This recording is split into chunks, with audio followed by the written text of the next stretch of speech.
साथियों नमस्कार। एक गांव है, गांव में एक प्रेमी और प्रेमिका को गांव वाले पकड़ते हैं। पकड़ने के बाद उसे एक पेड़ से बांध देते हैं। दो लोग उसको मारना शुरू करते हैं, दोनों को मारना शुरू करते हैं और वहाँ पर काफ़ी भीड़ इकट्ठा हो जाती है। भीड़ इकट्ठा होने के बाद कुछ लोग उसका वीडियो बनाना शुरू करते हैं, कुछ लोग खड़े होकर तमाशबीन बने रहते हैं, तमाशा देखते हैं। लेकिन मारने वाले सिर्फ दो लोग हैं। तो क्या जो दो लोग मार रहे हैं दोनों को, क्या सिर्फ वही दोषी हैं या फिर जो भीड़ खड़ी है वो भी दोषी है? आज इसी के बारे में हम चर्चा करेंगे, जिसे आईपीसी की धारा 107 में समझाया गया है और उसे दुष्प्रेरण कहा गया है, जिसे अंग्रेजी में अबेटमेंट कहा गया है।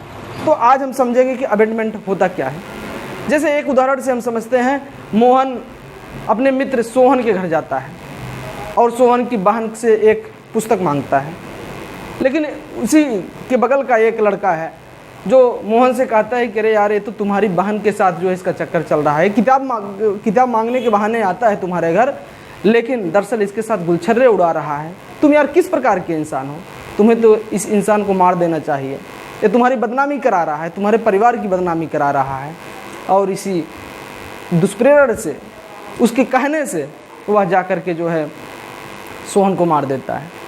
सोहन के मारने के बाद क्या जिसने उसको उकसाया है, जिस व्यक्ति ने उसको उकसाया है, क्या वह भी दोषी होगा? निश्चित रूप से वह दोषी होगा, वह दुष्प्रेरण का दोषी होगा, क्योंकि उसी के कहने पर उसने ऐसा किया है।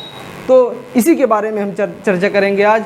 कि सबसे पहली चर्चा तो हम करेंगे दुष्प्रेरण के बारे में, कि ये एक प्रकार का प्रत्यक्ष दुष्प्रेरण है जो उसने उसे समझाया, बताया और कहा कि जाकर उसकी हत्या कर दीजिए।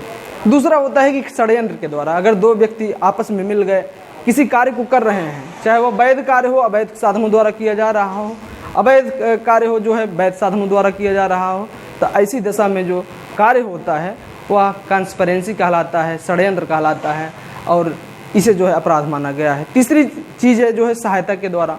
अब सहायता दो प्रकार से हो सकती है। कभी कभी इनडायरेक्ट सहायता होती है, असिस्ट होता है, इनडायरेक्ट होता है, प्रत्यक्ष होता है, अप्रत्यक्ष भी हो सकता है। जैसे एक उदाहरण से अभी जो उदाहरण हमने समझाया कि प्रेमी और प्रेमिका को गांव वालों ने पकड़ा, मारना शुरू कर दिया। वहाँ पर इनडायरेक्टली कुछ लोग खड़े हैं, तमाशा देख रहे हैं, वीडियो बना रहे हैं, वो लोग भी दोषी हैं। इसलिए दोषी हैं क्योंकि वो खड़े होकर के उसमें उत्प्रेरण का कार्य कर रहे हैं, दुष्प्रेरण का कार्य कर रहे हैं, उसे उकसाने का काम कर रहे हैं। कोई रोक नहीं रहा है। अगर आप किसी अपराध को अंजाम दिया जा रहा है और वहाँ पर आप खड़े हैं, तमाशा देख रहे हैं, तो निश्चित रूप से आप भी दोषी होंगे। ऐसा आईपीसी की धारा 107 में बताया गया है। या कोई ऐसा कार्य है जिस कार्य के लिए किसी को नियत किया गया है, उसको जिम्मेदारी दी गई है और वह कार्य वह नहीं कर रहा है, तो वह भी दुष्प्रेरण के अंतर्गत आता है। जैसे एक उदाहरण से समझते हैं, एक बैंक है, बैंक का एक चौकीदार रखा गया है, उसको वेतन मिलता है 10,000 15,000, जो भी वेतन मिलता है उसको यह जिम्मेदारी दी गई है कि बैंक का दरवाज़ा नहीं खोलना है, किसी विशेष परिस्थिति में ही खोलना है, लेकिन वह दरवाज़ा खोल देता है, तो निश्चित रूप से वह भी दुष्प्रेरण का दोषी है, क्योंकि वह डकैतों से मिला था, लूट करने वालों से मिला था और मिलने के बाद उसने दरवाज़ा खोल दिया। डकैत लुटेरे अंदर घुस जाते हैं, अंदर घुसने के बाद लूटपाट करते हैं, तो यहाँ पर वह चौकीदार भी दोषी होगा, क्योंकि जिस कार्य को करने के लिए उसे कहा गया, जो उसकी लायबिलिटी है, उसकी जिम्मेदारी वह नहीं निभा रहा है, तो निश्चित रूप से वह दोषी होगा और वह दुष्प्रेरण का दोषी होगा।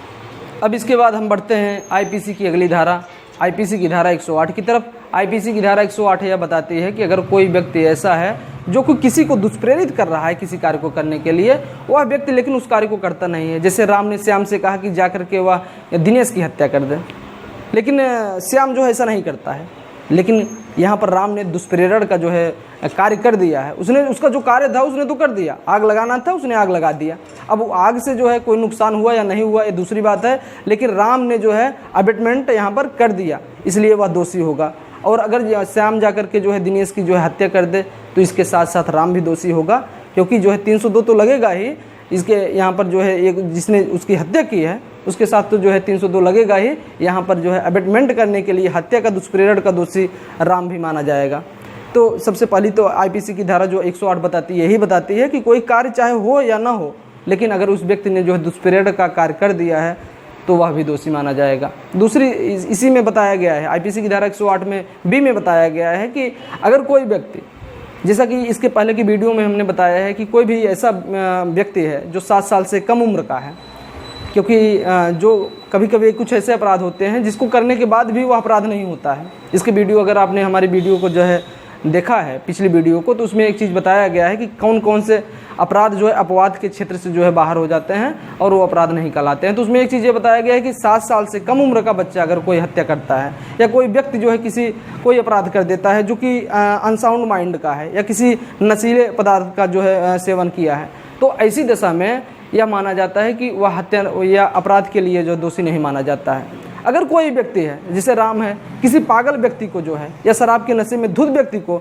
वह उत्प्रेरित करता है, वह जो है दुष्प्रेरित करता है कि आप जाकर किसी की हत्या कर दो, तो वह व्यक्ति जाकर हत्या कर देता है, तो ऐसी दशा में वह दोषी तो नहीं है, वह पागल व्यक्ति है, वह दोषी तो नहीं है, लेकिन जिसने उसको उकसाया है वह जो है दोषी माना जाएगा, क्योंकि जो है उसने दुष्प्रेरण का कार्य किया है, इसलिए यह जो है अपराध की जो है श्रेणी में आता है। आईपीसी की धारा 109 की तरफ चलते हैं। आईपीसी की धारा 109 यह बताती है कि अगर कोई व्यक्ति किसी को दुष्प्रेरित कर रहा है किसी कार्य के लिए, तो वह व्यक्ति जिसने जो अपराध कर रहा है उसके साथ साथ दुष्प्रेरण करने वाला व्यक्ति भी उसी अपराध का दोषी होगा। जैसे एक उदाहरण से समझ लेते हैं, ए ने बी से कहा कि वह सी की हत्या कर दे, और जो है बी जाकर के सी की हत्या कर भी देता है। तो यहाँ पर बी तो अपराध कर दिया, एक 302 का अपराध तो उसके ऊपर बनेगा ही, साथ ही साथ यहाँ पर जो है ए भी दोषी माना जाएगा, 302 के तहत जो है उसको अपराध माना जाएगा, और साथ साथ आईपीसी की धारा 109 के तहत भी जो है वह अपराधी माना जाएगा, क्योंकि जिसने हत्या किया वो तो सिर्फ जो है 302 का अपराधी माना जाएगा, क्योंकि उसने किसी के एबेट में आकर ऐसा किया, किसी के दुष्प्रेरित से प्रभावित होकर के उसके असर के कारण ऐसा किया है। लेकिन जिस व्यक्ति ने दुष्प्रेरित किया है, जिस व्यक्ति ने ऐसा किया है, उसको उकसाया है ऐसा करने के लिए, वह भी 302 का ही मुलजिम माना जाएगा। साथ ही साथ आईपीसी की धारा 109 के तहत उस पर कार्रवाई की जाएगी। आईपीसी की धारा 110 की तरफ हम बढ़ते हैं। इसमें यह बताया गया है कि जो व्यक्ति दुष्प्रेरित होकर के जो है किसी असर में आकर के कोई व्यक्ति किसी को दुष्प्रेरित कर रहा है और उस असर से जो है प्रभावित होकर बिना ज्ञान के ही वह व्यक्ति कोई अपराध कर रहा है, तो अपराधी नहीं माना जाएगा। ये अपवाद जो है बताया गया है, एक्सपेक्शन बताया गया है कि इसको एक उदाहरण से समझेंगे तो ज़्यादा बेहतर समझ सकते हैं कि एक व्यक्ति जो है ए है और वह रेलवे स्टेशन पर खड़ा है और उसने जो है बी से कहा, जो कि एक कुल्ली है, वहाँ पर एक सामान रखा गया है, किसी का सामान रखा गया है, वह बी से कहता है, जो कि एक कुल्ली है, बी से कहता है कि सामान को उठाओ और सामान को लेकर चलो, रिक्शे पर लादना है। अब बी को तो यह पता नहीं कि सामान किसका है, लेकिन जबकि ए ने जब उसे कहा कि या तो उसको यह विश्वास हो गया कि यह सामान इसी का हो सकता है, इसलिए उसने सामान को उठा लिया। लेकिन तब तक जो है सी वहाँ पर पहुँच गया, जिसका सामान था उसने उसको पकड़ लिया, और बी को जो उसने कहा, जो कि कुली है, कुली से कहा कि तुम इसको लेकर जा रहे हो, इसलिए तुमको जो है जेल की सज़ा जो है तुमको हो सकती है, तुमने अपराध किया है। तो लेकिन यहाँ पर जो कुली है, जो बी है, वह जो है दोषी नहीं माना जाएगा, क्योंकि उसको पता ही नहीं था कि यह जो है बैग किसका है, उसने तो ए के कहने पर जो है ऐसा किया है। तो यहाँ पर ए दोषी होगा। आईपीसी की धारा 379 की एक चोरी का अपराध किया है, आईपीसी की धारा 110 का जो अपराधी माना जाएगा, क्योंकि उसने जो अबेटमेंट ऐसा कर दिया है, तो इसलिए जो है इन दोनों धाराओं से जो है वह अपराधी माना जाएगा। अब हम बढ़ते हैं आईपीसी की धारा 111 की तरफ। आईपीसी की धारा 111 यह बताती है कि अगर कोई व्यक्ति जो है किसी दुष्प्रेरणा से प्रभावित होकर के जो है कोई कार्य करता है, लेकिन उससे भिन्न कोई कार्य कर देता है। इसको हम एक उदाहरण से समझते हैं कि जैसे अगर एक ए व्यक्ति है और ए ने बी से कहा कि जाकर वह सी की हत्या कर दे, बी जो है सी को पहचान नहीं पाता है और जाकर डी की हत्या कर देता है।